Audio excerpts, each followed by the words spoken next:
Hello and good morning. Welcome back to Computer Science 7. Today we're going to continue with our Intro to Excel and formulas.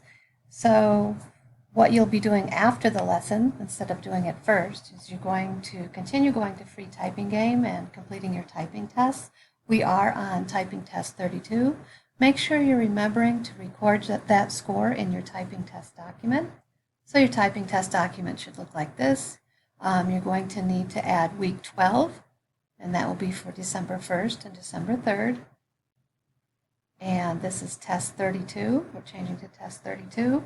And you should record your scores on Tuesday and Thursday of this week for the days 1 through 5 class.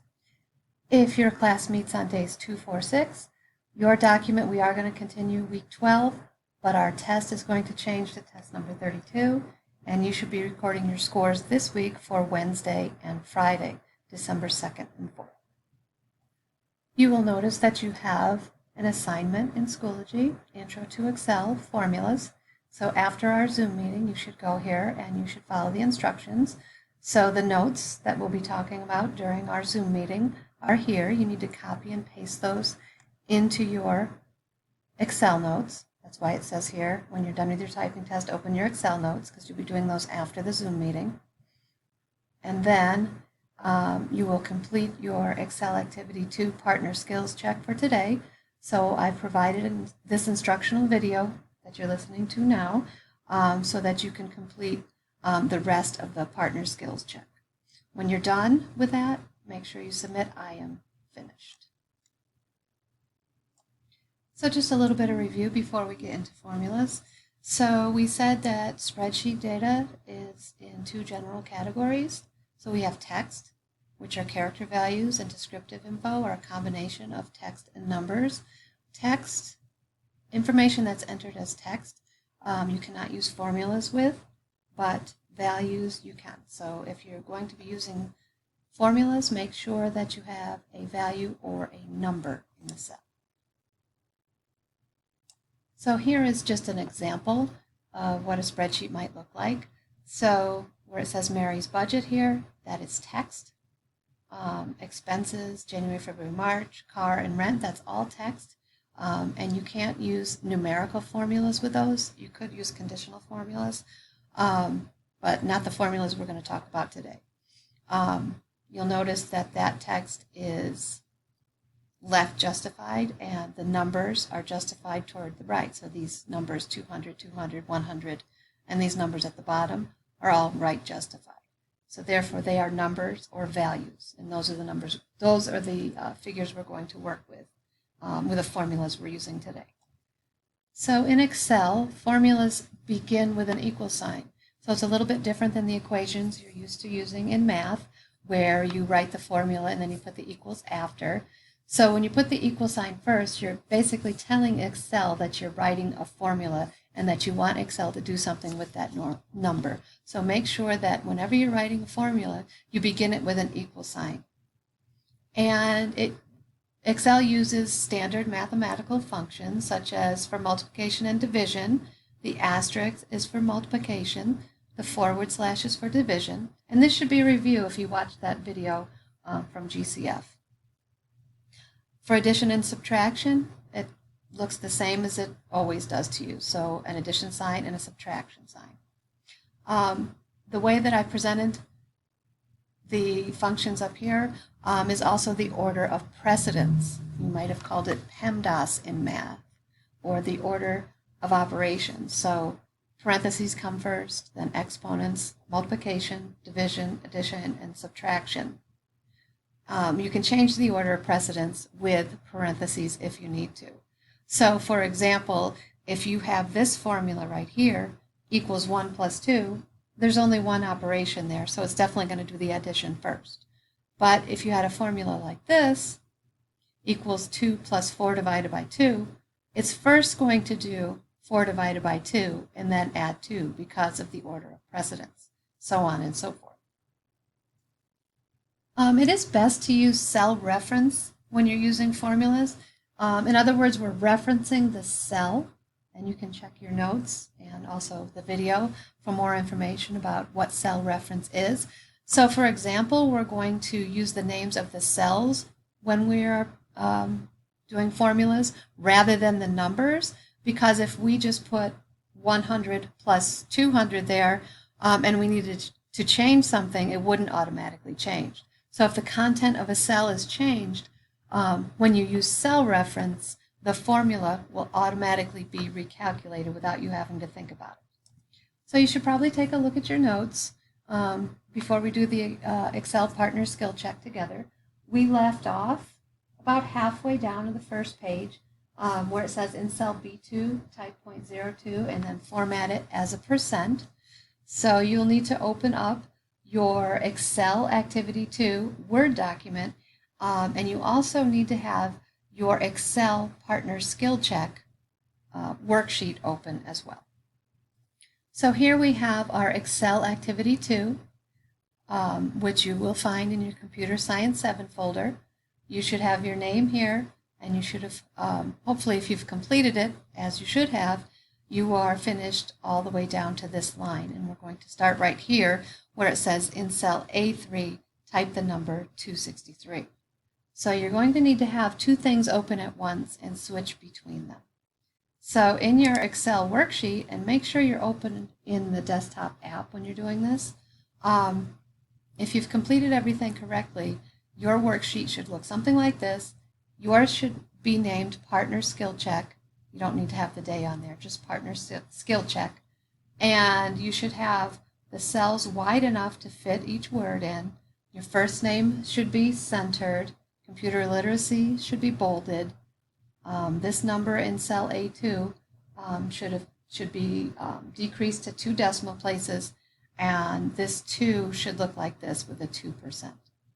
So we're going to move on to our next step, which is in cell A3, type the number 263. So we're going to go back to our Excel, go to A3, and we're going to type the number 263. Then we're going to hit enter. Then you can check that off. So we've done that. Next, in cell A4, type the number 358. Back to our Excel, and we're typing the number 358 and hitting enter. Okay, back to our instruction sheet. We've done that, so we're going to check that off. So now we're going to write a formula.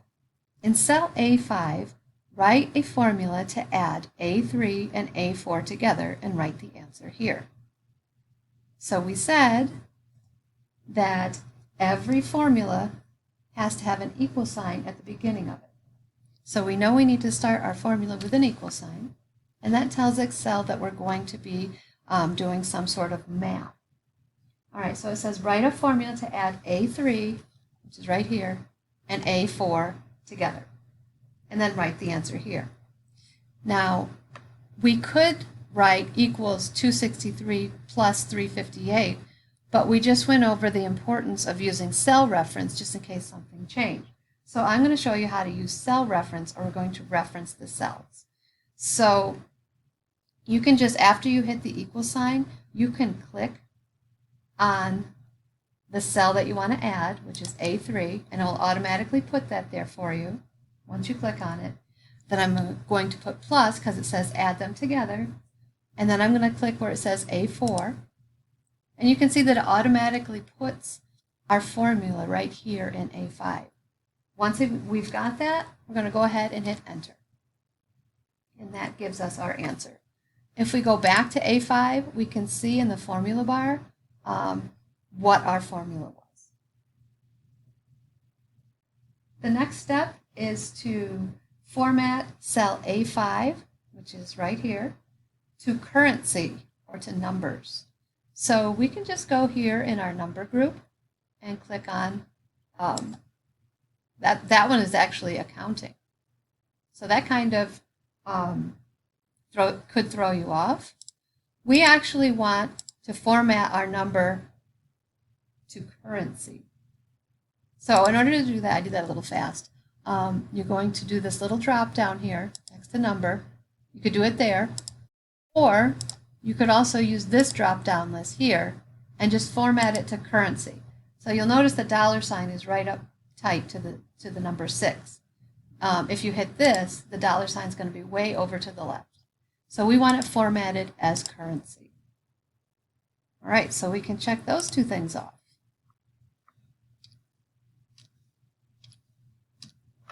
Next, insert a row. Click in row 1 and insert a row above it. So we're in row 1,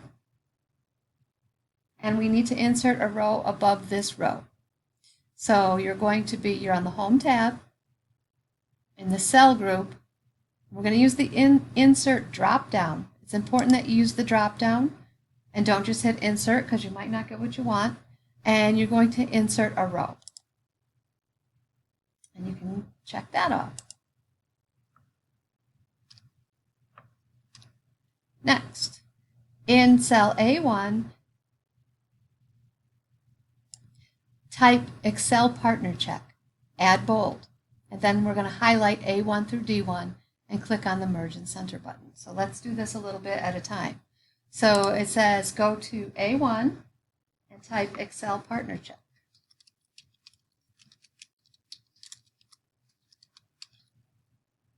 Then it says to add bold, so you need to click out of the cell, go back to it, add bold.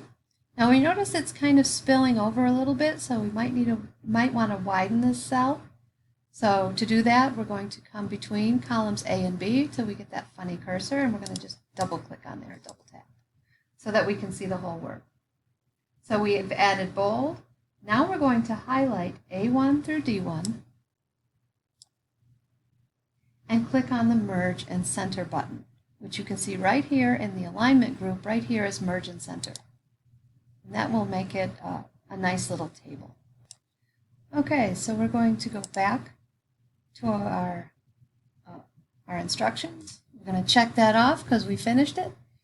The next is to change the fill color of the merged cells in row 1 to pink. So that means we're just going to change all of this. We want the fill color to be pink. So right here is where you change the fill color. That's on the Home tab in the font group. And any pink that you like. So we don't see a pink, so we can go to More Colors and just choose any one of the pinks. I'm going to choose a light one because it kind of comes up better. But you can choose any pink that you like. And hit OK. And we'll notice that the background is now colored pink. Let's go ahead and check that off.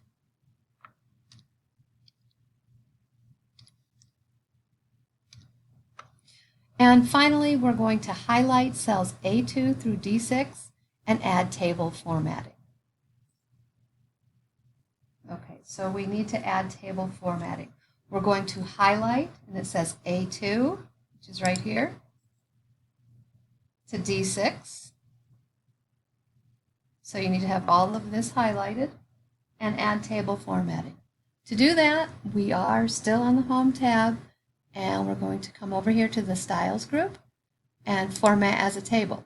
Now you'll notice when you hover over any of these, well, it's not. You can click any of these that you like. Where's the data for your table? So you're just going to say OK, and that my table has headers, because it does. And then it will be formatted as a table. If you don't like it, you can try it again. There's all different styles here, and once you've done it the first time, once you hover over it, you can see what they're going to look like. And you can just play around with those until you get one that you like.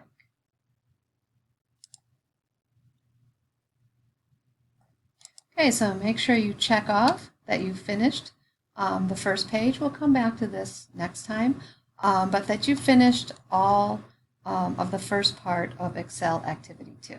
Make sure you've saved all of your work.